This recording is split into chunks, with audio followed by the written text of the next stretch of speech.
Boa tarde, alunos do 8º ano. Hoje nós vamos ter aulas de coesão e coerência e gramática, tá?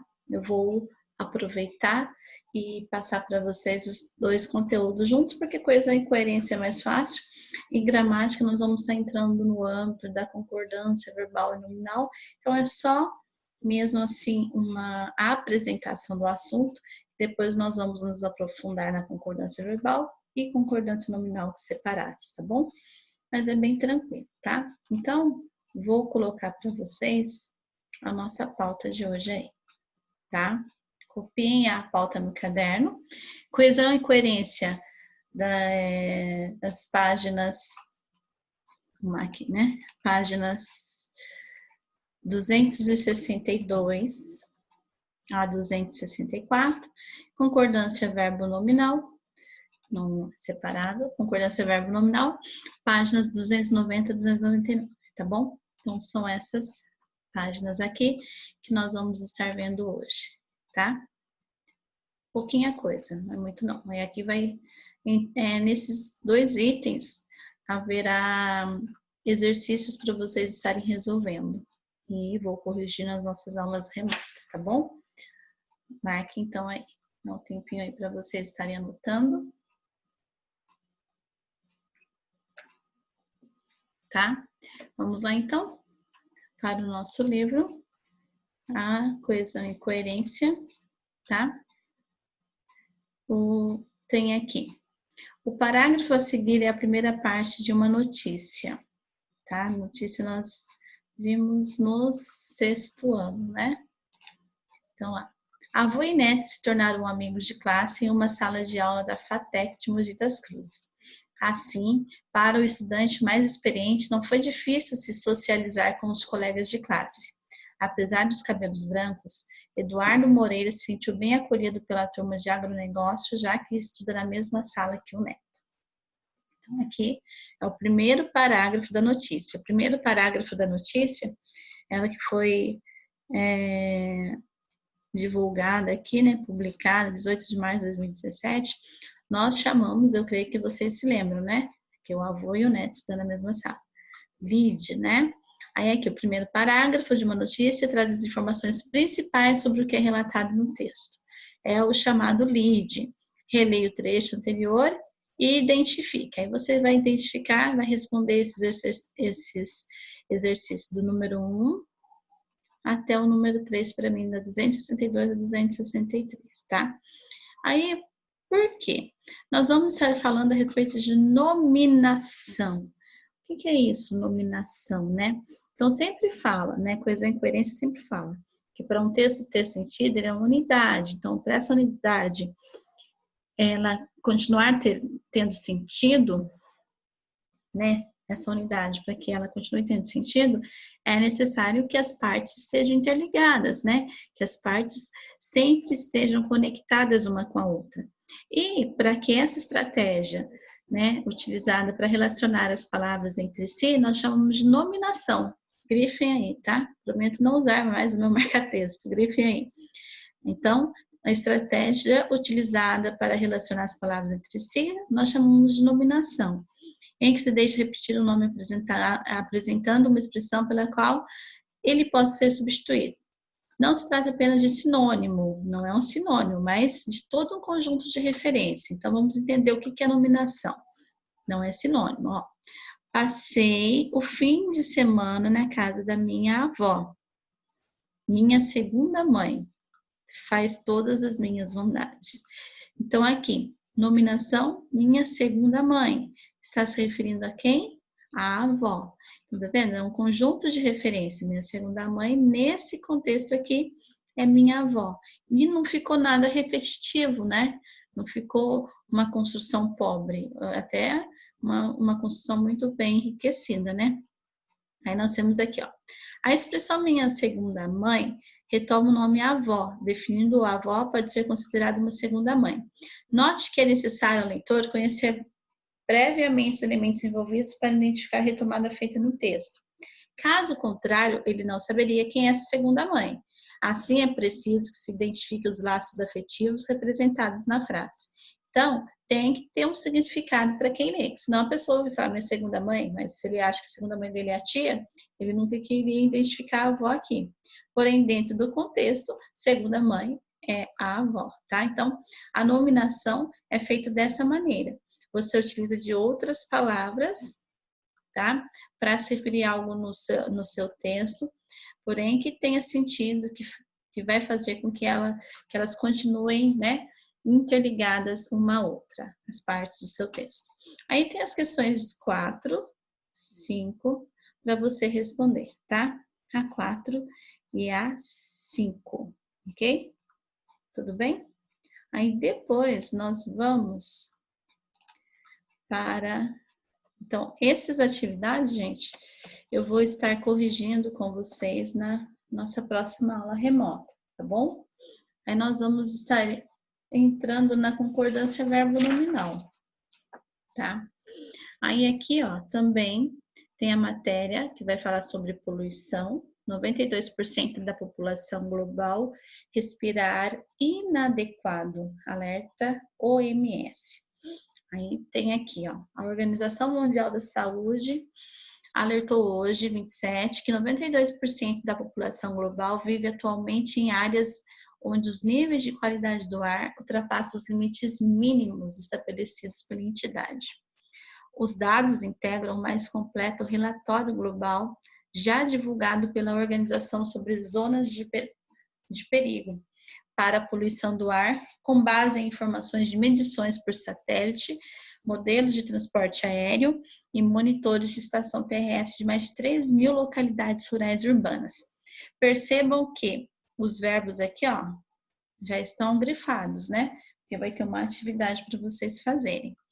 Poluição atmosférica e saúde, tá? Ele também já trouxe aqui alguns verbos grifados, fontes de poluição, outros verbos grifados aqui, tá? Por quê? Os verbos são flexionados porque devem, segundo a norma padrão da língua, combinar com outros elementos da oração. Por que ele traz isso? Porque nós vamos entrar em concordância verbo nominal, concordância verbal, concordância nominal. Então, para que vocês já possam ir entendendo o assunto, ele já vai entrar, já vai focar aqui nos verbos, tá? Então, quando eu falo que os verbos são flexionados, porque os verbos são flexionados porque devem, segundo a norma padrão, combinar com os outros elementos da oração, igual muitos falam, a gente vamos na cidade. Como que eu posso falar? Deixa eu abrir aqui. A gente vamos na cidade. Deixa eu abrir a minha...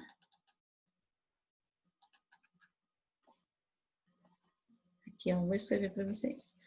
A gente vamos... né? Vou colar a cidade para ficar mais chique. A cidade, tá? A gente vamos à cidade. Aqui não está havendo uma concordância. Por quê? A gente é o meu sujeito. O sujeito, ele deve concordar com o verbo. Se a gente, por mais que seja da ideia de coletivo, ele está no singular. Então, o correto aqui é a gente vai à cidade, não na, né? Que é algo que vocês vão estar aprendendo. Então, é sobre isso que nós vamos ver hoje. Essa concordância verbo-nominal, tá? Concordância verbo-nominal que vai se dar a concordância do verbo com o sujeito, né?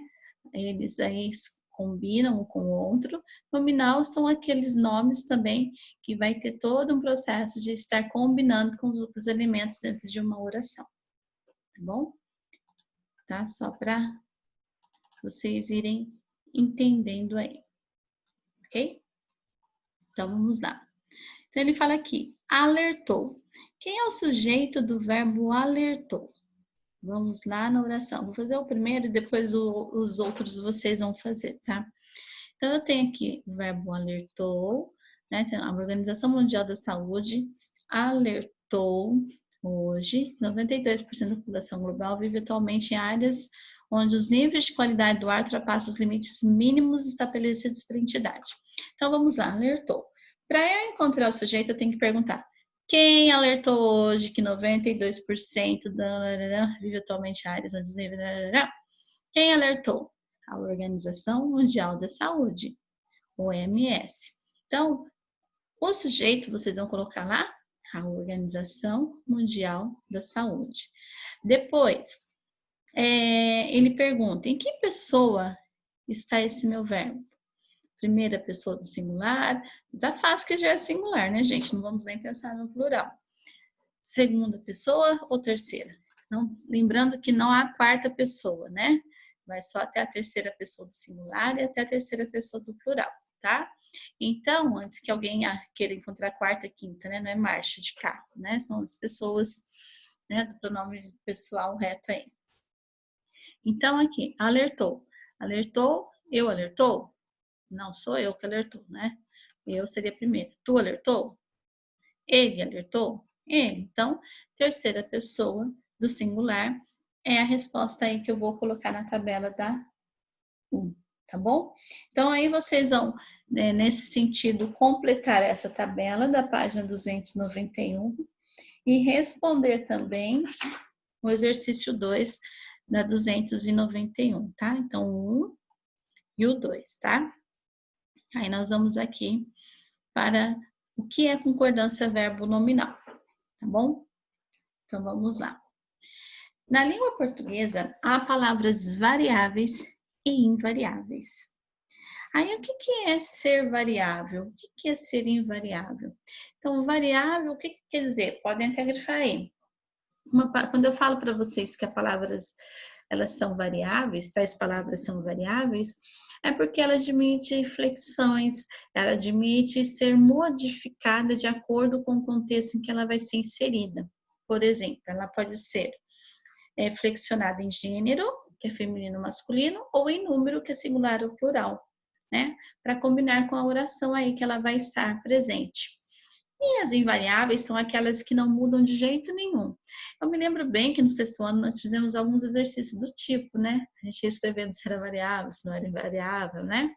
Aí aqui, as 10 classes gramaticais, que é tudo conteúdo do sexto ano, falando quais são as classes invariáveis, né? As invariáveis são poucas, né? Advérbio, interjeição, preposição e conjunção. Aqui, as que mudam, as que modificam, substantivo, adjetivo, artigo, pronome, numeral, o verbo. Então, aqui nós temos as que mudam e aqui as que não mudam. Vamos pegar aqui, deixa eu colocar aqui um outro, vou apagar isso aqui. Pensando lá, vou construir uma frase com, vou colocar aqui, a menina ganhou uma linda boneca, tá? Eu vou mudar essa frase aqui, vou passar para o masculino. O menino ganhou um lindo boneco. Então, quer dizer que aqui todas as palavras, o verbo não mudou porque continuou no singular, né? Mas se fosse no plural, ele iria modificar também. Todas as palavras que eu usei aqui são palavras variáveis. A é artigo também, menina é substantivo, ganhou verbo, artigo, lindo adjetivo e boneco substantivo. Então, houve uma reflexão. Se eu falasse assim, vamos usar aqui um advérbio. A atleta caminhou muito. Se eu colocar no masculino, o atleta caminhou muito. No plural, vou colocar aqui os atletas caminharam Opa, muito. Percebam que o único que não mudou aqui caminhou, ele mudou depois, né? Quando eu coloquei no plural, tá vendo a concordância?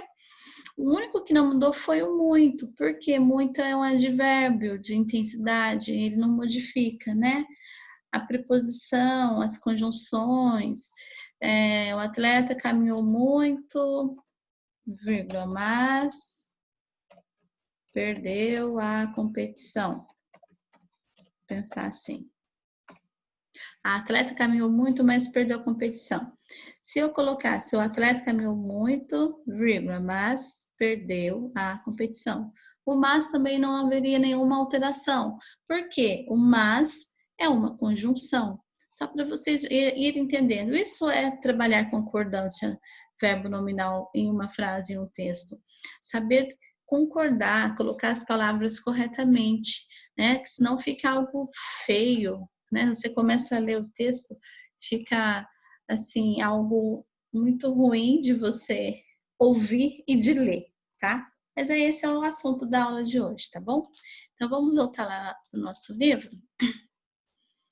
Então, sobre essas 10 classes que eu falei para vocês, né? Vamos lá. Aí nós vamos vir aqui. Estudar a concordância de acordo com a norma padrão é investigar as relações entre os termos de uma oração e verificar a necessidade de combinação entre eles. Nessas relações há termos que são nucleares e definem quais flexões são necessárias para que a frase apresente concordância. Então, há termos que são núcleos, há termos que, através dos núcleos, que são as palavras mais importantes, é que vai mediar a concordância das outras palavras, tá? Por exemplo, aqui, os verbos, né? Tem o plural ou o singular definido pelo sujeito da oração. É o que se estuda no conjunto de regras de concordância verbal. Então, tudo isso nós vamos ver depois, tá? Gente, existem muitas regras de concordância. Porém, aqui, o intuito não é gravar quais são essas regras, mas entender, compreender quando você estiver escrevendo o seu texto. Por isso que a gente aprende gramática. Fala, que chatice que é. Mas não é chatice. É tão bom você pegar e ler um texto com coerência, né, com coesão, onde as palavras concordam, combinam perfeitamente, que fica lendo textos horrorosos que a gente vê por aí, né? Então, o que define aqui os verbos? O que faz com que ele fique no singular ou no plural? É o sujeito. Então, a poluição do ar compromete a saúde pública. Compromete é o meu verbo no singular. Então, o meu sujeito aqui tem que ficar no singular, né? Então, o sujeito vai fazer com que o meu verbo fique no singular.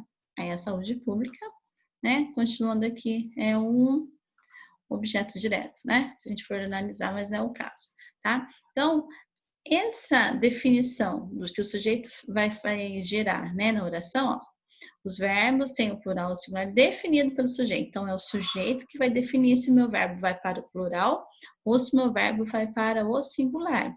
Então, essa definição, esse estudo aí, grifem aí, tá? Nós chamamos de concordância verbal, tá? Então, o sujeito que vai definir se o meu verbo vai ou não para o plural, nós chamamos de concordância verbal. Verbal, concordância com o verbo. Depois, olha o outro. Já os pronomes, aqui tem outro, desculpa. Os índices de poluição estão altíssimos. Aqui o sujeito é os índices de poluição, ele está no plural. Então, o verbo tem que ir para o plural. Se eu falo os índices de poluição estão altíssimos, está horrível, né? A sua construção. Então, se o sujeito está no plural, o meu verbo vai para o plural também, ok? Aí depois está aqui.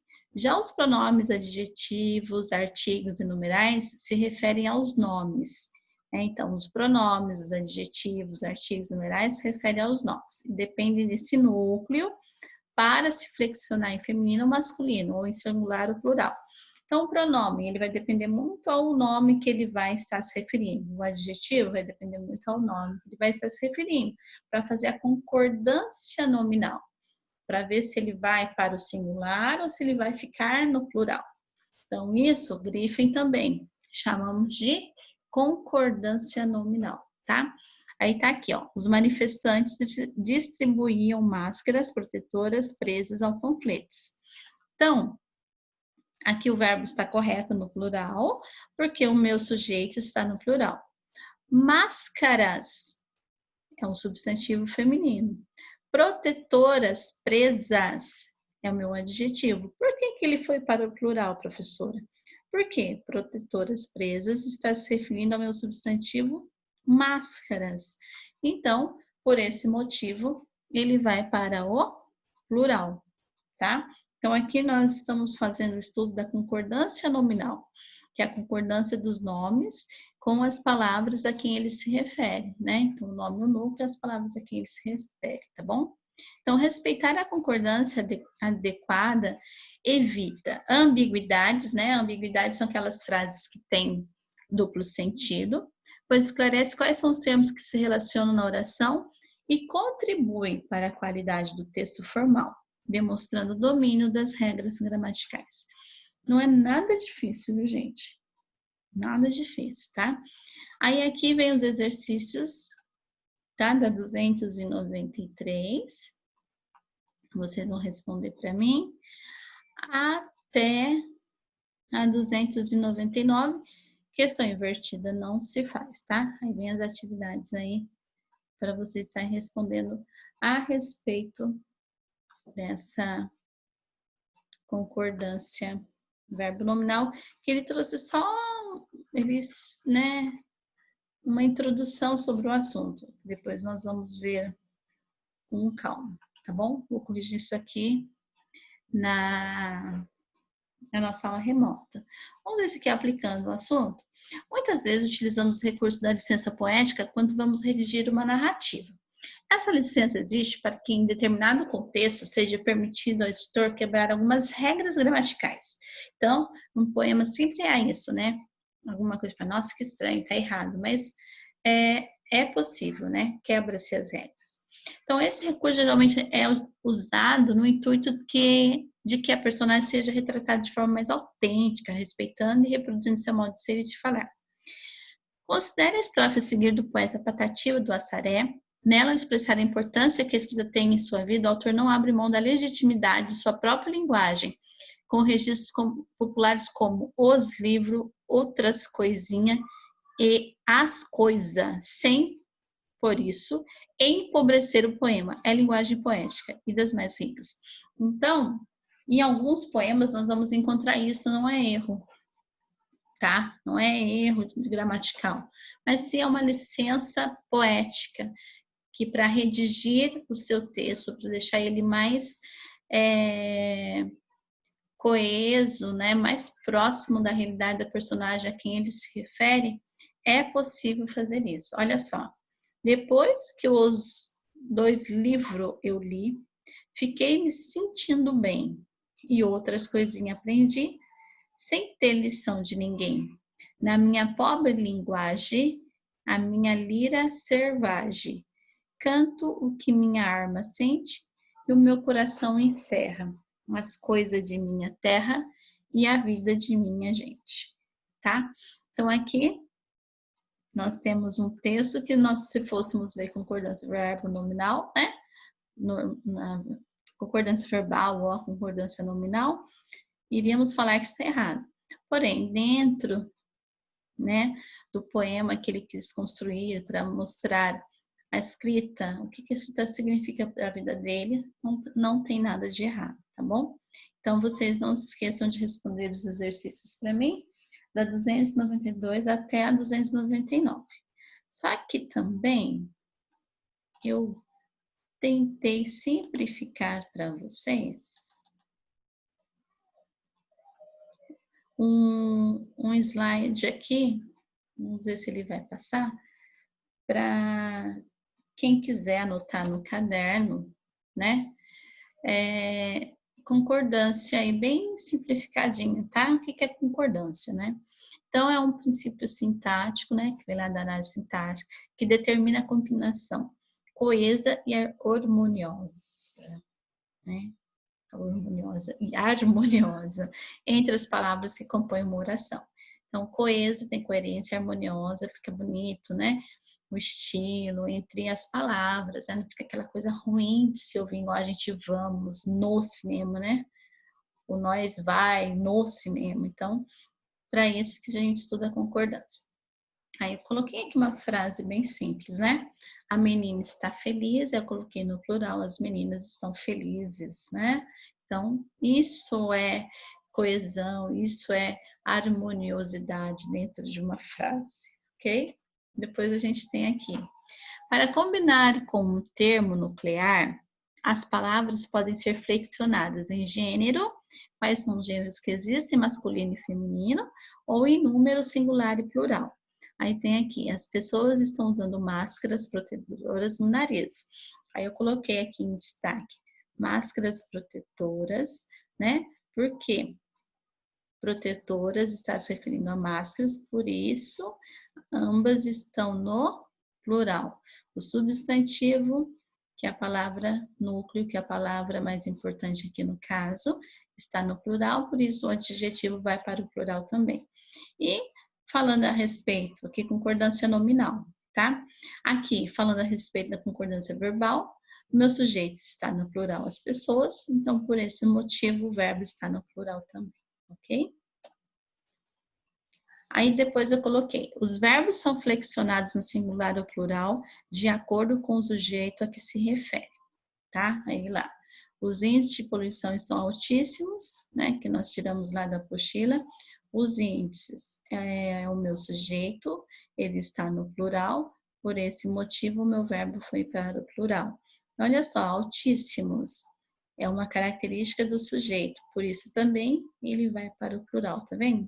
Uma coisa liga a outra, né? Que nós aprendemos lá no 7º ano predicativo do sujeito, ó. Plural, combinando com o meu sujeito. Concordância nominal, né?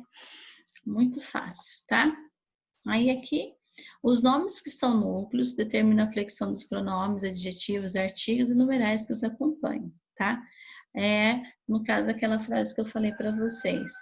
Os pronomes, os adjetivos, eles vão combinar com o núcleo, com a palavra que vai fazer com que ele vá para o singular ou para o plural, tá bom? Isso aqui foi uma maneira de eu deixar um pouco mais fácil, quem quiser marcar no caderno ou não, ler, anotar, cada um tem o seu jeito de estudar, né? Se ainda houver alguma dúvida, marque, anotem aí, e na nossa aula remota a gente tira essas dúvidas, tá bom? Não deixem de fazer as atividades para a correção da nossa aula remota, tá? Espero que vocês tenham entendido a matéria. Então vou voltar lá para vocês não se esquecerem. Então, vocês terão aí, ó, né? Coesão e coerência, página 262 a 264, para responder, e concordância verbo nominal das páginas 290 a 299, ok? Então, essa aí foi a nossa aula de hoje e até a nossa aula remota. Tchau, tchau.